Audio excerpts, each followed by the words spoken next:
안녕하세요. 저는 결혼한 지 6년 만에 이혼을 결정한 30대 여성입니다. 제 인생만큼은 이혼은 없을 거라 생각했는데, 역시 사람은 함부로 앞을 내다보면 안 되는가 봅니다. 정말 이혼까지는 하고 싶지 않았는데, 아무리 가족이더라도 서로 존중이 사라지면 관계를 유지하기 어렵다는 걸 이번 기회에 제대로 배웠네요. 제 사연이 청취자분들께도 하나의 깨달음이 되는 사연이길 바라면서 지금부터 저의 이야기를 들려드릴게요. 저랑 남편은 길에서 흔한 설문조사를 하면서 첫 만남을 가졌는데요. 남편이 제 앞을 가로막고 설문지를 건네길래 해줬거든요. 다 작성한 후 인사하고 가려는데 남편이 남자친구 있냐고 물어봐서 인연이 되었어요. 처음엔 거절하기 좀 그래서 받아줬는데 남편이 주는 관심이 나쁘지 않더라고요. 대화를 하면 할수록 잘 통해서 나중엔 누가 먼저랄 것도 없이 비등하게 서로를 좋아했습니다. 성격뿐만 아니라 가치관까지 잘 맞아서 결국 결혼도 약속하게 되었죠. 시부모님께 인사하러 가기 전에 남편이 먼저 시부모님에 대해 얘기를 해줬는데요. 시부는 삼겹살 가게를 운영 중이었고 시모는 보험 설계사라고 했어요. 그 얘기를 듣는데 저희 부모님과 나이대가 비슷하신데도 여전히 일을 손 놓지 않고 있는 시부모님이 대단하게 느껴지더라고요. 그러나 한편으로는 걱정도 되었습니다. 저희 친정은 엄마 아빠가 이혼을 한 상태였거든요. 아빠랑은 아예 연락이 안 되었고 엄마는 제가 주는 생활비로만 지내고 계셔서 혹시라도 남편 집안에서 우리 집안 때문에 결혼을 반대할까봐 불안했어요. 그래서 남편에게 미리 저희 집안에 대해 얘기를 해줬습니다. 아빠가 질이 좀 안 좋은 사람이었다고, 엄마랑 이혼을 한 결정적인 이유가 도박 때문이었다고요. 그리고 아빠 빚 때문에 파산하게 된 우리 집을 저랑 엄마랑 아등바등 살면서 가세를 일으켰다는 것도 말했어요. 걱정 마. 우리 부모님 오히려 거저 먹으면서 자란 젊은이들을 더 싫어해. 온실 속 화초처럼 자란 사람들은 인정머리가 잘못되었다면서 젊을 때부터 이것저것 부딪혀보고 산 사람들은 생활에 임하는 태도가 다르다는데 그건 나도 좀 인정하는 부분이야. 남편은 그런 것에 전혀 개의치 않는 사람이었습니다. 제 형편을 알고도 저라는 사람 자체를 좋아해 줬어요. 남편 말로는 내가 너무 걱정하는 것 같아서 시부모님한테 미리 언지를 했었대요. 근데 시부모님도 저희 집안 사정 알면서 오케이 했다더라고요. 남편 덕분에 한결 편한 마음으로 시부모님을 뵀는데 시부모님은 정말 저에 대해 무례한 질문 하나 없으셨고 오히려 저에게 좋은 걸 먹이고 싶어서 후하게 대접을 해주셨습니다. 그래서 저는 사실 이 결혼에 별 문제 없을 줄 알고 직진만 했어요. 분가로 신혼을 시작했고 혼수랑 예단은 남편과 상의해서 서로 안 하는 걸로 합의를 보았죠. 저희들의 결정을 시부모님께서도 좋아해 주셔서 다행이었어요. 저랑 남편은 맞벌이를 하면서 차곡차곡 돈을 모았고 신혼살림을 하나씩 구입하는 재미로 잘 살았습니다. 그렇게 평소와 같은 어느 날 시댁에 밥을 먹으러 갔다가 알게 된 사실이었는데요. 시부 가게에서 일하는 아르바이트생이 가게에 돈을 들고 튄 사건이 발생했다는 거예요. 그 도둑은 대학생 신분이라 하대요. 사실 CCTV로 충분히 그 도둑놈을 잡을 수 있었지만 시부가 오죽 상황이 어려웠으면 돈을 훔쳤겠나 싶어서 그냥 내버려뒀다고 하더라고요. 그날은 도둑놈이었지만 그동안은 가게 일을 착실하게 해낸 착한 아르바이트생이라고 하면서요. 그 총각이 아무리 착하면 뭐해요? 결국 남한테 피해를 준 건 틀림없는 사실인데 자기 형편 어렵다고 남의 돈 막 훔쳐가면 되나? 자기가 돈 벌어먹기 힘든 줄 알면 남의 집 사정도 마찬가지로 어려울 수 있다는 걸 알아야지. 걔는 뭐 돈 들고 튀면서 마음이 좋았겠어? 그런 건 아무런 상관이 없는데 다만 앞으로 일이 걱정이네. 일손이 하나 모자라서 말이야. 다른 아르바이트생 구하자니 오늘 같은 사고가 안 날 거란 보장도 없고 걱정이야. 그 소리를 듣고 저는 시부의 인품에 감탄을 했습니다. 저 같으면 당장 신고해서 혼쭐을 내줬을 것 같거든요. 여기까지 저는 분명 시부를 좋게 봤어요. 그 일로 인해 시부가 아르바이트생 구하기 힘들다고 고민을 하시길래 저 또한 시부의 걱정을 함께하며 요즘 세상 각박한 걸 대신 욕해드렸죠. 근데 그 상황에 갑자기 시모가 제게 황당한 제안을 하더라고요. 그 때문에 저는 더 이상 시부를 걱정해주지 못했고 오히려 시부모님을 향해 의심을 품었습니다. 내가 한 가지 괜찮은 방법이 있는데 세아가 그러지 말고 네가 일 그만두고 시애비 가게에서 일하는 거 어떠니? 우리가 월 200만 원은 챙겨줄 테니까 직원으로 들어와도 괜찮을 것 같은데 지금 하는 일은 팍팍할 거 아니냐? 가족이랑 같이 일하면 마음도 편하고 얼마나 좋아. 시모가 제게 이 말을 하자마자 뭔가 알겠더라고요. 시부모님은 아르바이트가 안 구해진다고 고민을 하셨지만 아르바이트를 구할 생각이 없으셨던 거예요. 신원 확실한 저를 설득시켜서 싼값에 일을 시키고 싶었던 거죠. 가족이랑 같이 일하면 마음이 편하다고요? 여러분이 생각하기에도 과연 그렇다고 보십니까? 친가족이랑 사업을 해도 싸우기 마련인데 시댁이랑 일을 하면 얼마나 말 못할 고충이 많겠어요. 모든 며느리가 멍청한 게 아니라면 시모가 선심 쓰듯 던진 제안이 얼마나 부당하고 수상쩍은 조건인지 느낄 수 있을 겁니다. 그리고 당시에 저 직장에서 세후로 300만 원 가량 받고 있었어요. 돈을 더 준다고 해도 고민했을 텐데 200만 원이라뇨. 가족이란 이유로 200만 원 주면서 얼마나 사람을 굴려먹으려고 그러나 싶은 생각이 들었어요. 게다가 저는 제가 노력해서 쌓아온 커리어가 너무 좋고 제 청춘 바쳐 일군 직업이나 마찬가지인데 그걸 관두고 저한테 좋을 거 하나도 없는 삼겹살 가게 아르바이트를 하라고요? 아무리 생각해도 혹하는 구석이 없어서 저도 모르게 표정을 어색하게 만들어 버렸어요. 어머님, 저는 하는 일이 있는데요. 그리고 제가 사무직만 반평생 해왔던지라 가게 일머리는 없어요. 저보다는 빠릿빠릿한 학생들이 좋을 거예요. 일은 배우면 다 하게 돼 있는 거지 뭘.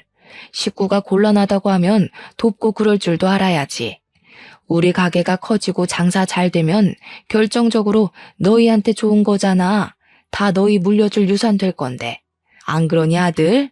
저만 이 대화가 황당하다고 생각하는 건지 모르겠는데 남편은 시모가 묻는 말에도 그저 어깨만 으쓱이며 남일인 듯 방관만 했습니다.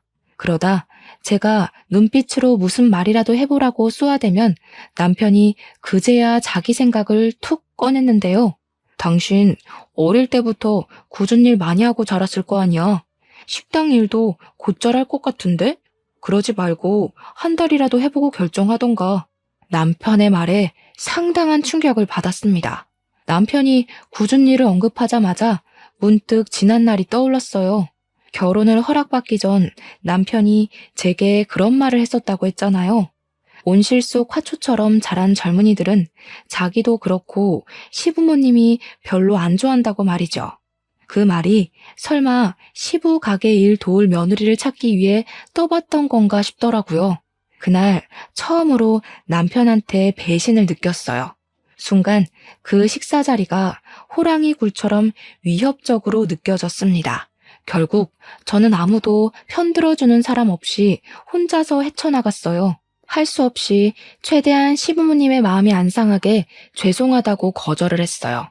정말 죄송합니다, 어머님. 아버님 가게 힘드신 거 이해하겠는데 제 일을 그만두고 그곳에 갈 수는 없어요. 저한테는 제 직업이 굉장히 소중한 거거든요. 앞으로 승진도 앞두고 있고 월급도 계속 오를 거라서요.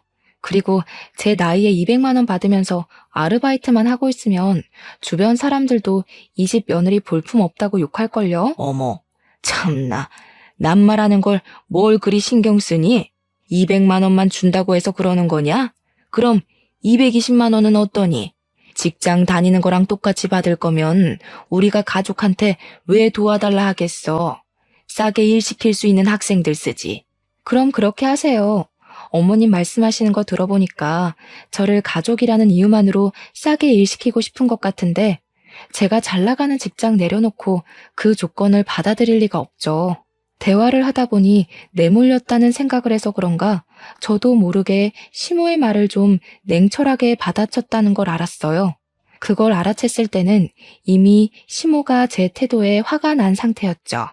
제가 단호하게 거절하자 시모는 더 이상 말을 잇지 않고 식사 자리를 정리하셨습니다. 그 옆에서 시부도 한숨을 크게 내쉬더니 자리에서 일어났어요. 시모는 주방으로 가버리고 시부는 방으로 들어가 버리자 그제야 저는 말실수를 했다는 걸 자각했습니다. 그 와중에도 남편은 밥 먹기 바빠 보였어요. 시부가 남긴 밥까지 가져가선 혼자만 속 편하게 배를 채웠습니다. 저희 그만 간다고 하는데도 시부모님은 조심히 가라고 대답만 했지 나와보질 않으셨어요. 시부모님이 저 때문에 토라진 건 알겠는데 그렇다고 제가 하고 싶지 않은 일을 하겠다고 선심을 보일 순 없었어요. 제 모든 걸 포기하고 고기 불판 닦는 일을 하는 건 너무 손해가 크잖아요. 그리고 저는 이 상황을 그냥 방관한 걸로 모자라 저를 더 곤란하게 만들었던 남편에게 서운함을 느꼈습니다. 집으로 돌아가는 차 안에서 남편에게 한마디 했어요. 당신이 거기서 그런 소리를 하면 어떡해. 당신 때문에 그 상황에서 내가 더 죄인이 됐어. 내 입장에 서서 얘기해줬으면 좀 좋아? 당신이 생각해도 어머님 아버님이 너무 무리한 걸 요구한 것 같지 않았어? 무리할 게 뭐가 있어. 어차피 직장이란 건 언젠가 은퇴가 있기 마련인데 사업은 내가 죽기 전까지 평생 할 수 있는 거잖아. 엄마 아빠가 일 못하게 되면 그 사업 우리 물려준다는데 미래를 생각해서 부모님한테 잘 보여놓으면 좋지 뭘 그래. 그래서 당신도 내가 10년 넘게 쌓아온 커리어 포기하고 삼겹살집에서 아르바이트를 해야 된다는 거야? 나중에 우리가 그 가게 물려받을 거니까. 이유가 그거라면 어머님 아버님도 좀 너무하시네. 멀쩡한 아들 놔두고 왜 남의 집 자식한테 직장을 관두라고 한대? 너랑 내가 남이냐? 아무래도 부모님이 기성세대다 보니까 생각하는 게 옛날 방식이라서 어쩔 수 없지. 나는 부모님 살아계실 동안만이라도 아들 선호한 마음 존중해주고 싶어.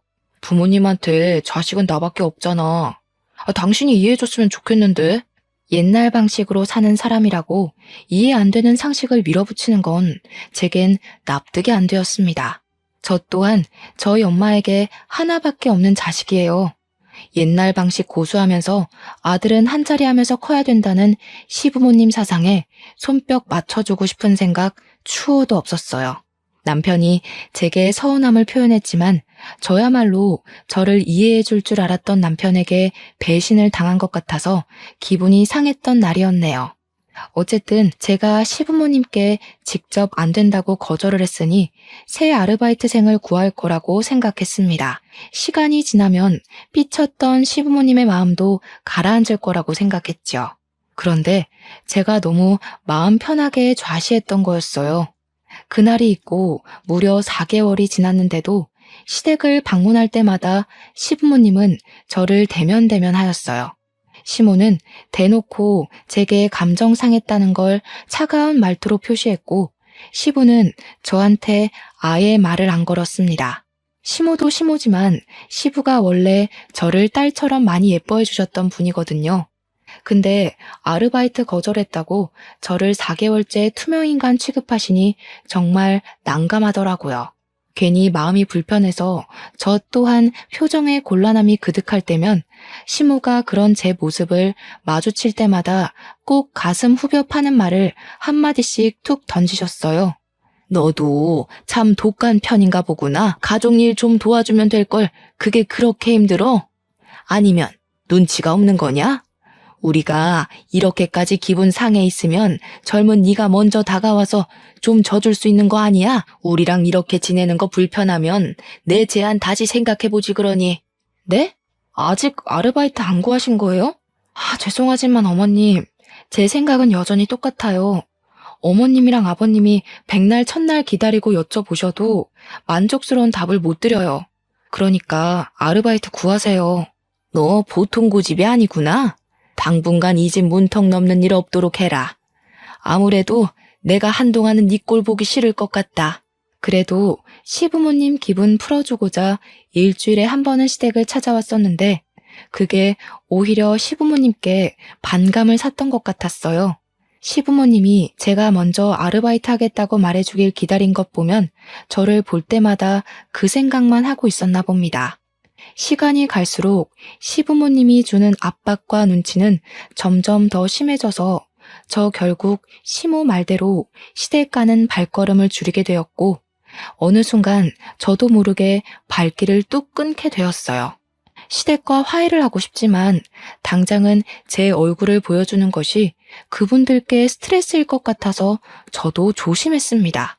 그러나 아무리 사이가 안 좋더라도 시댁 행사는 가야 하잖아요. 제가 명색의 며느리인데 시부모님이 꼴 보기 싫다 했다고 시부모님 생신까지 안 챙기면 얼마나 눈치 없는 며느리가 되겠습니까? 시부 생신이라서 마침 시부가 좋아할 만한 선물 사주며 기분을 풀어주면 좋겠다고 생각했습니다. 그래서 저 정말 회사 반차까지 내면서 백화점에 가 신중하게 시부의 선물을 골랐어요. 남편이 뭐하러 그렇게까지 하냐고 그냥 용돈 주면 된다고 하길래 그건 뭔가 성의가 없는 것 같아서 꼭 선물을 해드리고 싶었어요. 그렇게 긴장되는 마음으로 오랜만에 시댁을 방문했습니다. 시부모님은 생신날이라 그런지 평소보다는 말투가 부드러웠어요. 여전히 제 눈은 잘 안 마주쳤지만 저더러 왜 왔냐고 타박하지도 않았고 시모 일을 도와줘도 시모가 제게 나무라는 일도 없었습니다. 그러나 문제는 식사 자리에 앉고부터 시작이 되었어요. 시부모님은 식사 자리 앞에서 어김없이 아르바이트생 구하기 어렵다는 얘기를 또 했습니다. 아, 이러다 진짜 장사 접어야 되는 건 아닌가 몰라. 요즘 젊은 사람들은 도대체 어떻게 믿고 써야 되는 거냐? 하도 금방금방 관둬서 사람 구하는 것도 힘들어 죽겠다. 계속 이러면 나도 짜증나서 더는 못해 먹어. 그래도 20년을 넘게 해왔는데 사람 안 구해진다고 그만두면 씁니까? 우리가 아들을 몇 명 더 낳을 걸 그랬나 봐요. 그럼 전업주부 하는 며느리 들이면 딱 좋았을 텐데. 시부모님이 저를 언급한 건 아니었지만 누가 들어도 저를 공략하는 대화였기에 눈치가 안 보일 수 없었어요. 저한테 자꾸 거절당하는 시부모님 마음 안 좋을 거 압니다. 그렇지만 계속 거절해야 하는 제 마음 또한 시부모님 못지않게 불편하단 말이죠. 너무 가시방석이었던지라 저는 대화 주제를 돌리고 싶었어요. 그래서 시부에게 제가 사온 선물을 건넸습니다. 시부가 장사한다고 좋은 신발 하나 못 사시는 것 같길래 다른 약속 갈 때 신으라고 구두 한 켤레를 해줬어요. 나름 브랜드 있는 고가의 상품이었죠. 일단 아무리 시부가 제 선물에 마음이 풀린다고 하더라도 활짝 웃는 반응까진 기대 안 했어요. 그냥 저한테 고맙다거나 제 눈을 마주해주면서 따뜻한 말 한마디 해주시는 거면 충분했습니다. 적어도 선물을 받았으니 그런 작은 반응 정도는 올 거라고 생각했어요. 하지만 시부는 제 선물을 받아가고도 열어보지 않고서 그냥 곁에 내려두기만 하더군요. 그러면서 하시는 말씀은 저의 부풀었던 마음에 찬물을 제대로 끼얹어 주었습니다. 요즘 누가 선물을 사니? 그냥 용돈으로 주는 센스가 있어야지. 우리 아들한테 말 안 들었냐? 우리 아들은 매번 돈으로 주는데. 내가 얘기했지. 근데 와이프가 아빠한테 정성 보이고 싶다고 회사까지 빼고 백화점 가서 준비한 거야. 구두 꽤 비싸던데? 엄청 신경 써서 산 거니까 말이라도 고맙다고 해줘. 쓸데없는 곳에 정성 보일 시간에 시가 집안이 어떻게 돌아가고 있는지 상황 파악부터 해보면 좀 좋냐. 누가 선물 바랬어? 장사하기 바빠 죽겠는데 구두는 무슨 구두? 누구 장사 말아먹으라고. 고사 지낼 일 있나? 내가 이거 신고 놀러 갈 정도로 여유가 있었으면 아르바이트 때문에 골머리 앓고 있겠니? 시부는 아무래도 아르바이트 문제 때문에 저한테 단단히 화가 난 듯 했어요. 제가 시부의 일을 나서서 도와주겠다 하지 않는 이상 이건 풀릴 문제가 아닌 것 같았습니다. 그래도 신경 써서 시부모님의 마음을 풀어주고자 진심을 많이 기울였는데 시부한테 매정한 말을 들으니 정말로 속상하더라고요. 결국 저는 그날 먹은 음식을 제대로 체해버렸습니다. 집에 가서 화장실에서 하루 종일 토를 했는데 역류해서 눈물이 났다기보단 좀 서러워서 눈물이 났어요. 생각할수록 시부모님께 화가 나기까지 했습니다. 고작 아르바이트 하나 거절했다고 저는 한순간에 시댁에서 천하의 못된 며느리가 되어버렸어요. 이럴 수가 있는 일인가요? 그렇다고 제가 생각을 바꿀 것도 아니고 시부모님도 저를 배려해 줄 생각이 없고 어쩔 수 없이 저랑 시댁의 사이는 계속해서 멀어져 갔어요. 그때쯤엔 저도 시댁을 포기해버렸습니다. 그런 와중에 저희 엄마가 가벼운 수술을 받는 바람에 시댁 걱정은 제 머릿속에서 완전히 묻혔어요. 엄마가 어느 날 전화가 와서는 가슴이 아파서 병원 검사를 받고 간단한 수술을 하게 되었다고 급전 100만 원가량만 해달라고 하더라고요. 저는 망설이지 않고 바로 제 돈 100만 원을 내줬어요. 당연히 우리 엄마니까요. 저랑 남편은 각자 월급을 각자가 관리해서 어디에 쓰던 자유였거든요. 필요한 물건 있으면 그때그때 반씩 돈 맞춰서 구매를 했고요. 그래서 엄마 수술비로 100만 원 나갔다는 말은 굳이 남편한테 안 해도 되었는데 그냥 제가 말했습니다. 식구가 아파서 수술을 하는 건 서로 알고 있으면 괜찮을 것 같아서였죠. 남편도 저희 엄마 걱정해주면서 혹시 돈 더 필요하면 보태줄 테니까 말하라고 하더군요. 그러면서 병원에 입원해 있는 저희 엄마한테 따로 전화를 해 안부를 물어주었습니다. 여기까지는 괜찮았죠.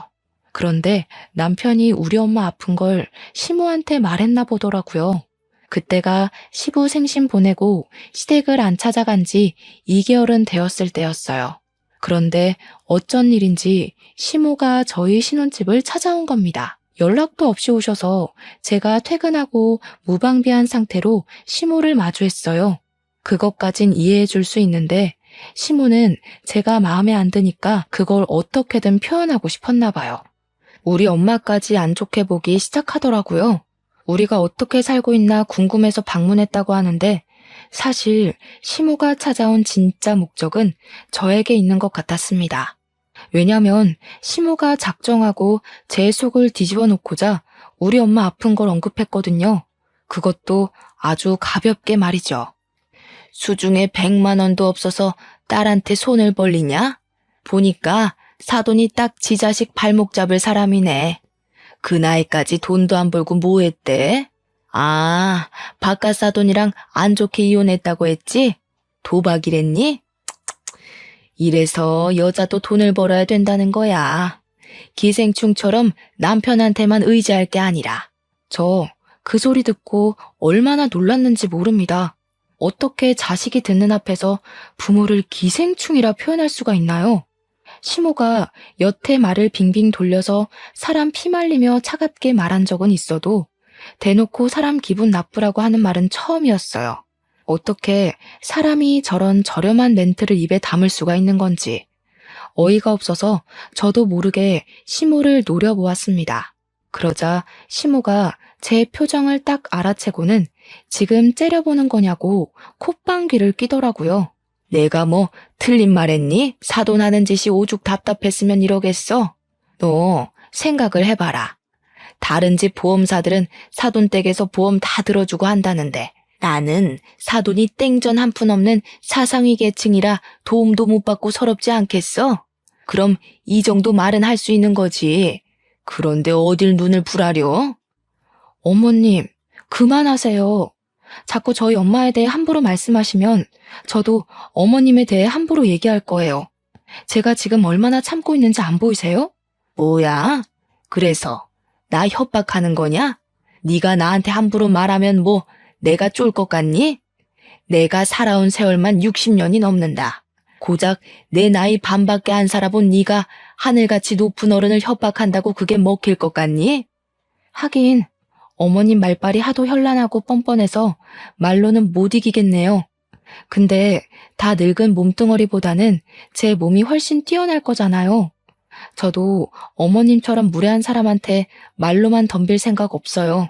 저는 시모가 앉아있는 가죽 소파로가 가죽 쿠션을 들고 시모의 가슴팍을 빠르게 후려쳤습니다. 그러자 무방비한 상태로 강하게 맞은 시모가 가슴을 부여잡고 허리를 굽히면서 억소리를 내었어요. 너 제정신이야? 고집만 센 게 아니라 손찌검까지 하는 년이었니? 아무리 개념이 없어도 그렇지 어디서 건방지게 어른을 때려? 안 아프잖아요. 한 수천 대는 더 맞으셔야 어머님 말 때문에 상처받은 제 기분 아실 것 같은데요. 저희 엄마 깔본 것도 반성하실 것 같고요. 얼굴 맞기 싫으면 손 치우시죠. 이것이 뭘 잘못 처먹었나? 너 이거 내 아들한테 다 말할 거야. 절대 그냥 안 넘어갈라니까 당장 이혼 도장 준비해놔라. 네, 준비할게요. 그럼 이제 제 어머님도 아니시니까 우리 엄마 모욕한 아줌마 취급해도 되는 거죠? 전 생판 남한테는 자비가 없는 사람이라서요. 저는 그대로 가죽 쿠션을 시모 얼굴로 날렸습니다. 시모의 가슴팍을 후려쳤을 때보다 훨씬 감정을 담았고 센 힘으로 휘둘렀어요. 그러자 시모가 코를 부여잡더니 아까보다 더 고통스러운 소리를 빽 지르더군요. 한 대로 아쉬워서 제가 한 번 더 쿠션을 치켜들었더니 시모가 저를 밀치고 불이 나게 지을 박차고 나가버렸습니다. 그리고 저는 일이 커질 대로 커졌다는 걸 알았죠. 시모에게 당당히 이혼을 선언했으니 말 그대로 이혼을 해야 했습니다. 당연히 이 사실을 알았을 남편은 시모의 말만 들었을 테니 시모 편에 서서 제게 항의할 거라 예상을 했어요. 역시나 예상 적중이더군요. 남편은 집에 오자마자 저한테 삿대질을 하면서 성질을 내었습니다. 당신 우리 엄마 코피 터뜨렸다면서? 제정신이야? 어떻게 나이 많은 어른한테 손찌검을 할 수가 있어? 당신 그렇게 안 봤는데 예의라곤 말아먹은 사람이었어? 긴 말하지 말고 그냥 도장 찍자.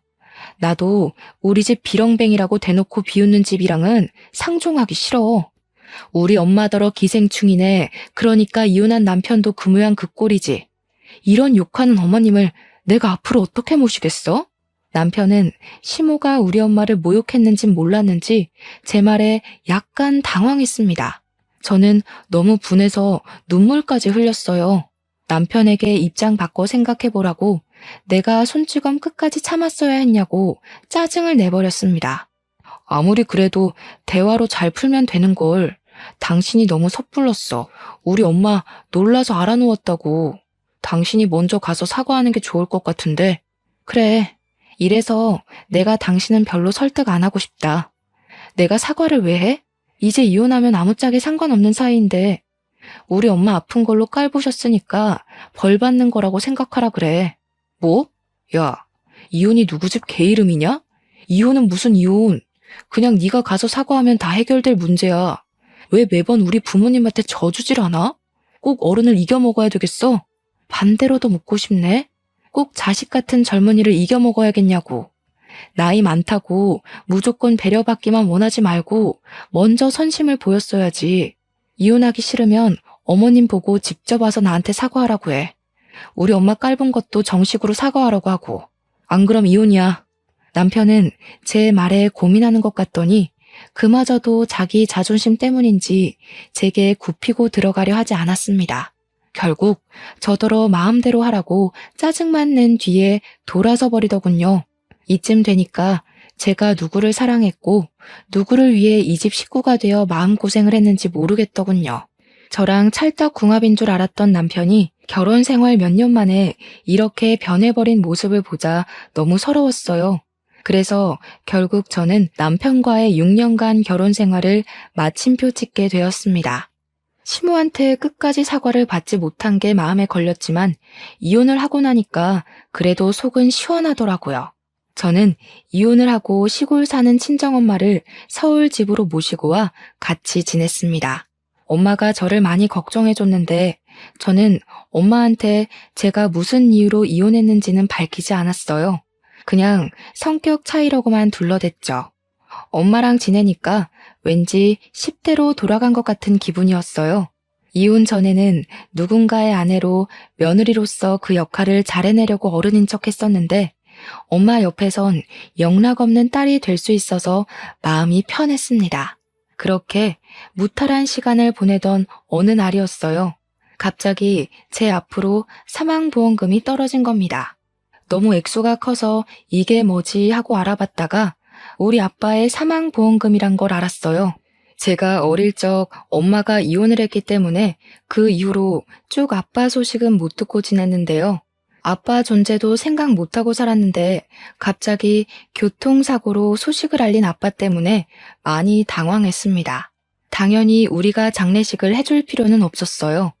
하지만 아빠를 챙겨줄 사람이 없다는 것까지 알게 되자 엄마가 아빠의 장례식을 도맡자고 결정 내리셨어요. 아무래도 엄마가 13억이란 사망보험금을 그냥 받기가 좀 그랬나 보더라고요. 저는 엄마의 의견을 존중하여 아빠 3일장을 무사히 치러주었습니다. 그런데 저희가 당황할 일이 한 가지 더 남아 있었어요. 이미 13억이라는 보험금 수익자가 된 것만으로도 당황스러운데 아빠가 도박을 해서 돈을 딴 적이 있었나 봅니다. 아니 글쎄 아빠 앞으로 된 땅이 하나 있었더라고요. 그것마저 저한테 유산으로 돌아온 겁니다. 졸지에 평범한 직장인이었던 제게 땅이 생기고 억대 자산가 되었어요. 마치 복권 1등에 당첨된 것처럼 당황스러웠지만 저는 이걸 그동안 마음고생한 값이라 생각하고 받아들였습니다. 신혼집을 나오고 엄마랑 같이 월세에 살던 저는 엄마랑 둘이 살 집을 구하게 되었어요. 살면서 아파트를 매매로 들어가게 될 줄은 몰랐는데 그 꿈을 생각보다 빨리 이루게 되어 기뻤습니다. 새 집으로 이사를 간 저희는 이삿짐 정리로 정신이 없었어요. 그런데 엄마가 시골 사람이라 정이 많은데 굳이 신경 안 써도 되는 옆집에 자꾸 떡을 갖다 주라고 챙겨주는 겁니다. 엄마, 서울에서는 이런 거 안 해. 떡 주는 것도 옛날이나 고맙다고 받았지 요즘에는 이런 거 주면 의심만 받는다니까. 저는 2020년대에 떡을 갖다 주러 아파트 이웃집에 들르는 것이 민망해서 괜히 더 엄마한테 투덜거렸어요. 그러니 엄마가 세상 팍팍해진다고 덩달아 팍팍해지지 말라고 타박하더라고요. 저는 할 수 없이 떡을 들고 옆집 가서 초인종을 눌렀습니다. 그러자 웬 총각이 한 분 나왔는데요. 출근하는 길인지 가방을 챙겨 들고 있는 모습이었어요. 어리둥절해하는 총각에게 저는 쓸데없는 말 안 하고 바로 떡을 전해주었습니다. 혹시라도 안 좋은 기색을 보이면 어쩌나 걱정했는데 다행히도 총각이 엄청 고마워하더라고요. 예의상 고마워한 게 아니었어요. 고맙다는 말을 계속하면서 그걸 그 자리에서 입에 물더라니까요. 그리곤 그대로 손으로 들고 먹으면서 엘리베이터 타고 내려갔습니다. 그 뒤로 희한하게 그 총각이랑 자주 마주치게 되었어요. 떡을 주고받았으니 서로 안면은 이미 텄고 그러다 보니 가벼운 대화까지 많이 나누게 되었는데요. 신기하게도 그게 인연이 되어서 연락처를 주고받았지 뭡니까. 좀 친해지고 나서 보니까 남자 직업이 기자란 것도 알 수 있었어요. 그래서 밤낮 구분 없이 특종만 있으면 날아다닌다고 끼니를 잘 못 챙겨 먹더라고요. 제가 떡을 준 날도 12시간 밥을 굶은 상태였는데 마침 우리 엄마가 챙겨준 떡 덕분에 든든했다고 또 한 번 고마웠다고 했습니다. 그게 괜히 마음에 걸렸던 저는 엄마한테 옆집 이야기를 하다가 그분의 사정까지 말하게 되었는데요. 엄마가 집에 데려와서 밥 먹이자고 하대요. 그러려고 말한 것 아니었는데 솔직히 나쁘지 않은 제안 같아서 제가 그분께 엄마 말을 전달해 줬더니 사양 안 하고 바로 기뻐하는 거 있죠. 그때부터 그분은 정말 부지런히 저희 집 초인종을 눌렀습니다. 덕분에 집에서 심심하기만 했던 엄마는 옆집 총각 밥 해주는 재미로 살았어요. 본의 아니게 셋이서 겸상하는 날이 들어갔는데 그 정 때문인지 어느 날 기자분이 제게 마음이 있다고 고백을 했습니다. 그런데 저는 이혼녀잖아요. 저 또한 기자분에게 호감이 있었지만 이혼녀 꼬리표가 미안해서 그 감사한 마음을 받아주질 못했습니다. 근데요, 당황스럽게도 기자분이 제 이혼 사실을 알고 있더라고요. 알고도 제게 고백하는 거라고 엄청 당당하게 말하길래 어떻게 알고 있냐 했더니 엄마가 알려줬답니다. 저 몰래 총각한테 제 얘기를 많이 했나 보더라고요. 저랑 만나보라는 말까지 했다는 거 아니겠어요? 엄마 때문에 민망했지만 어쨌든 저는 그렇게 그 기자분이랑 사귀게 되었어요. 이혼을 하고 1년 만에 남자친구가 생긴 거죠. 남자친구가 생기고부터는 제 인생에서 아무기나 다름없었던 결혼의 기억이 많이 묻혔어요. 그래서 남자친구와 함께하는 시간이 더 좋았죠. 저는 남자친구에 대해 어느 정도 다 알았다고 생각했습니다. 근데 의외로 제가 몰랐던 부분이 남아 있었더라고요. 그건 겨우 묻어버렸던 지난 6년간의 결혼 생활이 한꺼번에 다시 생각났을 만큼 당황스러운 사실들이었어요. 어느 날 남자친구랑 같이 데이트한다고 연차를 내고 나름 멋을 부리며 들떠있던 날이었어요. 남자친구가 저한테 같이 가고 싶은 곳이 있다고 데려가 주더라고요. 그런데 그 방향이 매우 익숙한 방향이었고 또 아는 동네인 겁니다. 그때부터 제 눈이 아주 바쁘게 돌아갔어요. 설마 했는데 잊은 줄 알았던 시댁의 흔적이 있는 곳인 거 아니겠어요? 남자친구가 저를 데리고 간 동네는 바로 시부의 삼겹살 가게가 있는 곳이었습니다. 저는 남자친구한테 티를 내지도 못하고 눈치만 봤어요. 그리곤 우연히 전 시부의 삼겹살 가게 앞을 지나가게 되었을 때 그 내부를 슬쩍 엿봤습니다. 참 타이밍 좋게도 시부가 손님이랑 싸우고 있더라고요. 거짓말도 작작 쳐야지. 손님이 일부러 벌레 넣었는지 아닌지 내가 어떻게 알아요? 우리 매장에 CCTV도 없거든요. 그거 알고서 마음대로 벌레 넣은 거 아니야? 어머머, 말하는 것 좀 봐. 저 그렇게 한가한 사람 아니거든요. 사장이시면 빨리 환불이나 해달라고요. 환불 못 해줘요. 기분 나쁘면 인터넷에 올리든가 말든가. 분명 우리가 갖다 줄 땐 벌레 없었다고요. 나는 모르는 일입니다. 손님이랑 싸우고 있는 시부를 보면서 예나 지금이나 성질머리 참 여전하다는 생각을 했어요. 괜히 쳐다보다가 엮이고 싶지 않아서 남자친구를 일부러 덧끌며 다른 길로 가려고 했습니다. 그러나 마찬가지로 시부의 행실을 발견한 남자친구가 특종거리 같다면서 가게 입구 옆으로 몰래 숨어서 촬영하기 시작하더라고요. 너무 놀라서 남자친구한테 그러지 말라고 저지시켰지만 이미 늦어버린 후였어요. 시부가 아닌 시모한테 들키고 만 거죠. 시모는 제 남자친구를 향해 뭐 하는 놈이냐고 삿대질을 하다가 그 옆에 서 있는 저를 보고서 기겁하셨습니다. 어머 깜짝이야. 너 뭐야? 어디서 재수없게 또 얼굴을 비춰? 설마 뒤늦은 복수라도 하겠다는 거니? 시모의 돌발 행동에 남자친구랑 저랑 시모가 아는 사이라는 걸 눈치채버렸어요. 저한테 대놓고 묻길래 저도 굳이 숨길 필요 없어서 전 시모라고 얘기를 해주었습니다. 그러자 시모도 대강 우리 사이를 알아챈 것 같더라고요. 아이고, 그새 남자를 만났네. 거기도 조심하세요. 이 아가씨 땡전 한 푼 없는 사람이야. 만약 이 아가씨랑 결혼하잖아요? 그럼 총각이 이 아가씨 친정까지 다 먹여 살려야 돼. 정말 비렁뱅이라니깐. 피 보고 싶지 않으면 당장 헤어지는 게 좋을 거예요. 땡전 한 푼 없다고요? 처음 듣는 소린데요. 혹시 땡전 한 푼 없는 집안이라고 속으셨던 거 아니고요? 말도 마세요. 얘 엄마가 주머니에 100만 원도 없어서 딸내미 등에 빨대 꽂는 사람이라고. 내가 사돈까지 했던 사람인데 그것도 모를까 봐. 총각도 괜히 이 여자한테 봉변당하지 말고 가볍게 만나고 내다 버려요.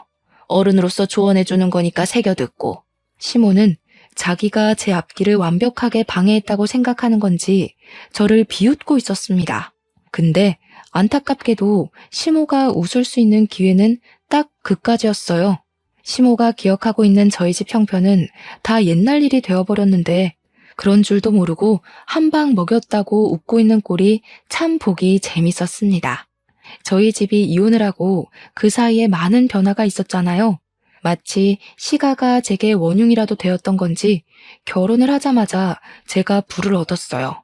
원래 시골촌에 있던 저희 집 본가는 이제 20억짜리 고급 빌라가 되었을 정도입니다. 거기에 제 남자친구도 매매로 살고 있는 거예요. 무려 한 층에 두 가구만 들어가 있는 보기 드문 빌라였죠. 제가 제 입으로 일일이 시모를 설득하면서 증명하려 했다면 입이 아팠을 겁니다. 그런데 남자친구가 저랑 엄마의 형편에 대해 이미 알고 있으니까 산 증인이 되어주더라고요. 남자친구는 우리 집안 여유에 대해서 자기가 알고 있는 사실을 시모한테 전부 발설하였습니다. 이미 그것만으로 당황한 시모가 자존심 때문이라도 억지로 우리를 의심했는데요. 남자친구가 그 다음 뒤있는 말엔 시모뿐만 아니라 저도 놀라움을 금치 못해서 입을 벌렸어요. 이런 사람들이 우리 아빠 건물에 장사하고 있는 줄은 몰랐네요. 재수가 없을라니까 어디서 이런 것들이 우리 아빠 건물에 들어차 있었지? 아빠한테 내쫓으라고 해야겠다. 안 그랬다간 건물값 떨어지겠네. 저도 전혀 몰랐던 사실인데 시부가 하는 가게 건물 주인이 남자친구 아빠라는 겁니다. 이건 전혀 생각지도 못했던 사실이라 좀 충격이었어요. 알고 보니 남자친구가 살고 있는 집도 남자친구 아빠가 해준 거라네요. 남자친구 아빠는 연 매출 1,000억을 쫓고 있는 중소브랜드 대표라고 합니다. 남자친구가 기자를 하고 있는 이유는 워낙 호기심이 많고 여기저기 쏘다니는 거 좋아해서 선택한 일이라고 했어요. 저는 남자친구가 기자로 열심히 일해서 번듯하게 자수성가해 20억 아파트를 매매한 줄 알았거든요.